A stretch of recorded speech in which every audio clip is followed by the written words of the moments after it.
Hello guys, welcome to my channel. তো guys, তোমাদের আজকের এই ভিডিওর ভিতরে তোমাদেরকে দেখাবো যে তোমরা কিভাবে নিজেদের ফটোতে জাস্ট ওয়ান ক্লিকে ব্যাকগ্রাউন্ড চেঞ্জ করতে পারবে। তো চলো গাইস, ভিডিওটা শুরু করা যাক। তো গাইস, এখানে আমি চলে এসেছি গুগল ক্রোমে। এখানে আমি সার্চ করব অ্যাডোবি ফায়ারফ্লাই। তো এরকম লিখে জাস্ট তোমরা এখানে সার্চ করে দেবে। সার্চ করার পর এখানে প্রথমে তোমরা লিঙ্ক দেখতে পেয়ে যাবে। তোমরা এই লিঙ্কে চলে আসবে, এই ব্লু কালার লিঙ্কে। তো জাস্ট এখানে আমি ক্লিক করব। তো ক্লিক করার পর এখানে আমাদের নতুন একটা সাইট ওপেন হয়ে যাবে। তো প্রথমে এই সাইটটাকে আমি গুগল ক্রোমে ওপেন করে নেব, মানে ডেস্কটপ, মানে আমাদের যে ব্রাউজার আছে গুগল ক্রোমে, সেই ব্রাউজার আমি এখানে ওপেন করে নেব। তো এখানে আসার পর এখানে আমি এই ব্রাউজারে এটাকে ওপেন করে নেব। তো ওপেন করার পর এখানে আমি যে দেখতে পাচ্ছ একটা কার্ড চিহ্ন, জাস্ট এখানে কার্ড চিহ্নতে ক্লিক করব। আর এখানে স্ক্রল করবে নিচ দিকে, এখানে দেখতে পাচ্ছ এই অপশানে আমরা ক্লিক করব। তো জাস্ট এই অপশানে তোমরা ক্লিক করে দেবে। ক্লিক করার পর এখানে সাইন ইন লেখা আছে। তো এখানে তোমাদের গুগল অ্যাকাউন্ট দিয়ে এখানে সাইন ইন করে নিতে হবে। তিনটে অপশান দেখতে পাচ্ছ অ্যাপেল, যদি তোমাদের অ্যাপেলের কিছু এখানে অ্যাকাউন্ট থাকে তাহলে তোমরা লগ ইন করতে পারবে, ফেসবুক, গুগল। তো জাস্ট এখানে আমি গুগল দিয়ে এখানে লগ ইন করে নেব। তো যেখানে এতগুলো আমার এখানে জিমেল অ্যাকাউন্ট আছে, জাস্ট একটা অ্যাকাউন্ট দিয়ে আমি এখানে লগ ইন করে নেব। তো নেওয়ার পর এখানে দেখতে পাচ্ছ লেখা আছে আপলোড ইমেজ। তো জাস্ট এই আপলোড ইমেজে আসার পর এখানে আমি একটা ফটো আপলোড করে দিয়েছি। এখানে তিনটে ট্যাব দেখতে পাচ্ছ। এখানে আমাদের এক্সপ্লেন যেটা ট্যাব আছে, তো সেখানে আসার পর তোমরা দেখতে পাবে এখানে রিসাইজ করতে পারবে ফটোটাকে, তোমরা ক্রপ করতে পারবে চাইলে।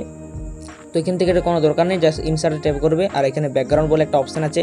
তো জাস্ট এটাতে যখনই তোমরা ক্লিক করবে অটোমেটিক তোমাদের ব্যাকগ্রাউন্ড থেকে ফটোটাকে রিমুভ করে দেবে। দেখতে পাচ্ছ এখানে ব্যাকগ্রাউন্ড রিমুভ হয়ে গেছে। আর এখানে দেখতে পাচ্ছ প্রম্পট, এখানে তোমরা টেক্সট লিখতে পারবে তোমরা কী ধরনের এখানে ব্যাকগ্রাউন্ড চাও।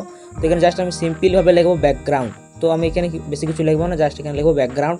ব্যাকগ্রাউন্ডে লেখার পর এখানে দেখতে পাচ্ছ জেনারেট লেখা আছে। তো এই জেনারেট অপশানে ক্লিক করে দেবে। এখানে দেখতে পাচ্ছ লোডিং হচ্ছে, এখানে তিনটে ব্যাকগ্রাউন্ড চলে এসছে।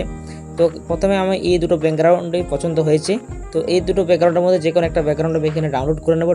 তো গাইস, এটাকে ডাউনলোড করার জন্য এখানে ডাউনলোড অপশান আছে, জাস্ট এই অপশানে ক্লিক করে এখানে ডাউনলোড করে নেব। আর এখানে এটা ডাউনলোড হচ্ছে দেখতে পাচ্ছ। যদি তোমাদের এই ফটোগুলো না পছন্দ লাগে তাহলে তোমরা এখানে মোর অপশানে ক্লিক করবে, এখানে আরও ব্যাকগ্রাউন্ড চলে আসবে।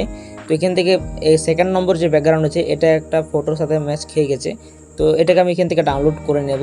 তো এগুলো যদি তোমাদের না পছন্দ লাগে তোমরা আবার মোর অপশান ক্লিক করতে পারো, এখানে আরও ব্যাকগ্রাউন্ড চলে আসবে। তো এখান থেকে এটাকে আমি ডাউনলোড করে নেব। তো গাইস, তোমরা এইভাবে এখান থেকে জাস্ট ওয়ান ক্লিকে ব্যাকগ্রাউন্ড চেঞ্জ করতে পারবে। একদম প্রফেশনাল লেভেলের ব্যাকগ্রাউন্ড তোমরা চেঞ্জ করতে পারবে। এখান থেকে কেউ ধরতেই পারবে না যে তোমরা ব্যাকগ্রাউন্ডটা এখানে কেটে বস করিয়েছো বা ব্যাকগ্রাউন্ড চেঞ্জ করেছো। তো গাইস, তোমাদেরকে দেখিয়ে দিলাম যে তোমরা কীভাবে জাস্ট ওয়ান ক্লিকে একদম ব্যাকগ্রাউন্ড চেঞ্জ করতে পারবে রিয়েলিস্টিকভাবে, একদম প্রফেশনালভাবে। তো গাইস, এরকম ভিডিও দেখার জন্য চ্যানেলটা তোমরা অবশ্যই সাবস্ক্রাইব করার সাথে পাশে দেখা যে বেল নোটিফিকেশন আছে ওটা বাজিয়ে দিয়ে অল অপশানে সেট করে দেবে। আর গাইস, ভিডিওটা ভালো লাগলে অবশ্যই ভিডিওটা লাইক করবে। তো গাইস, দেখা হবে পরের নেক্সট ভিডিওতে। আজকের ভিডিওটা এই পর্যন্তই।